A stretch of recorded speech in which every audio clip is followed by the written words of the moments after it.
If friendship were an app, some of us are stuck on airplane mode, notifications off, vibes on, and the algorithm confused. Today, we're diving into the psychology of people who have no friends, and why that doesn't mean there's anything wrong with you. By the end, you'll know which one you've been building and exactly how to switch it.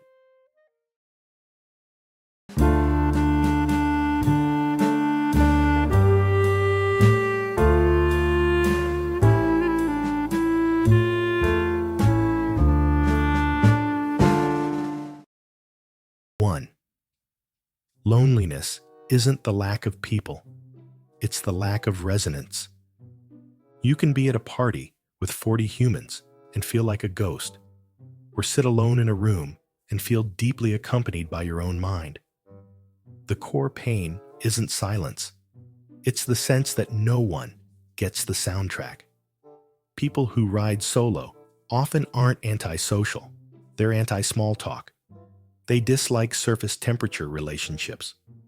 They want geothermal insights, values, meaning, and truth. That filter reduces headcount, not because they're picky, but because they're precise. If that rang true, wait till you hear what their radar is doing behind the scenes. 2. The radar is cranked to microsignal. No friends folks tend to notice everything. The half-beat pause after a joke, the voice drop when someone says, "I'm fine," the smile that dies before it reaches the eyes. It's not psychic, it's pattern detection. This sensitivity is a superpower for art, analysis, and empathy, but it can also make the social world feel like walking through a hall of mirrors. When you perceive tiny shifts, you predict rejection early and retreat sooner. Self-protection looks like distance. Distance gets misread as disinterest. Repeat. Speaking of prediction, let's talk about your brain's smoke alarm and why it thinks burnt toast is arson. 3. The brain treats social threat like physical threat. Your nervous system is ancient. It learned that getting kicked out of the tribe equals danger. So when you feel excluded, your internal alarms light up, as if a tiger RSVP'd to your picnic. Heart rate tweaks, sleep gets shallow. Thoughts scan for, "What's wrong here?" It's your body saying, "I'd like a village now, thanks." The problem? Modern life drowns signal in noise. Likes, views, and seen at 2:17 p.m. are not the same as being known. If your brain is a hyper-vigilant bouncer, number 4 is why it keeps the club empty. 4. Learned social helplessness is real and sneaky. You tried. You opened up. You got mocked, minimized, or misunderstood. Do that enough times, and your brain builds a rule. Reaching out equals pain. So you stop initiating, then call it preference. Be honest. Is it tranquility or timeout? The fix isn't be outgoing. It's micro-bravery. 2% courage, not a personality transplant. Before we rebuild, we need to expose a mask almost everyone wears without noticing. 5. The double life mask looks functional and feels hollow. On the outside, smile, work, gym, maybe a curated story where you pet a cat and drink surprisingly aesthetic coffee. On the inside, you're narrating your life to yourself because there's nobody to reflect it back. That gap creates a weird, out-of-body vibe, like you're watching a documentary titled You, executive produced by you, for an audience of also you. It's survivable, but it is not satisfying. And here's the twist. Without social reps, even empathy can lose muscle tone. 6. Empathy is a muscle. Isolation deconditions it. You don't stop caring. You just get out of practice reading and being read in real time. Emotional exchange is like breath work. Inhale others, exhale yourself. Without that rhythm, you can feel oddly numb. Not broken, buffered. The cure isn't more people, it's truer moments. One sincere conversation reprimes the system better than 20 polite ones. Also, lonely time literally feels longer. Your calendar might be lying to you. 7. Loneliness bends time. Weekends blur. Holidays lose edges. Without shared markers, remember when days stretch like chewing gum. Meaning compresses time. Emptiness dilates it. That's why a 30-minute deep chat can feel shorter and fuller than a 3-hour scroll session. If your hours feel heavy, it's not laziness. It's physiology begging for resonance. So how do people with no friends want connection? Answer: through windows in their walls. 8. Walls with windows is the preferred architecture. They want depth, but not chaos. Safety and consistency over spectacle and hype. Warm silence where you can exhale. Fewer people, stronger signal. That's not being difficult. That's setting conditions where authenticity actually lives.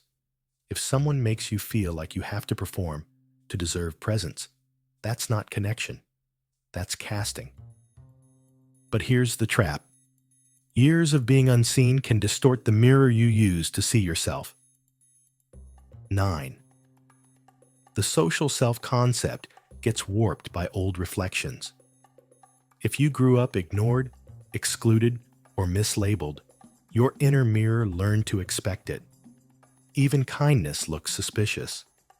They're just being polite. You pre-reject to beat them to the punch. Irony level 100. The very defenses built to protect you now block the exact signal you crave. Awareness here is step 1. Step 2 is not arguing with the fear. It's acting gently in its presence. Let's get practical. Here's how to rebuild social trust without faking a single cell. 10. The Friendship Rebuild Protocol. No cringe, all signal. Think of this as a minimalist plan. 3 moves. Repeat for 4 weeks. Track it like a gym routine, but for your social nervous system. Move A. Signal. Low risk, authentic pings. Send 1 honest micro message per day. Example: saw your post about burnout. Relatable. If you ever want a 15-minute decompressed chat, I'm around. No performative cheer, no TED Talk. Just specificity plus sincerity. If they don't reply, data, not drama. Move. B. Sort. Depth filter without cynicism. Ask 1 depth-inviting question per conversation. What's energizing you lately? Or, what's one thing you're done pretending to like? You're not interrogating. You're offering permission. If they volley back with the same energy, you've got a thread. If not, kindness plus next. Move. C. Stay. Tiny consistency beats huge intensity.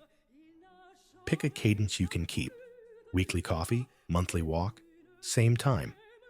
Consistency tells the nervous system it's safe to land. Show up slightly early. Put your phone face down. Let the pauses breathe. Best friendships often calcify in the quiet. Micro transition to application. Okay, you've got the blueprint. Now let's translate it into daily life and kill a few myths while we're here. Myth number 1. If I had friends, I'd feel confident. Reality.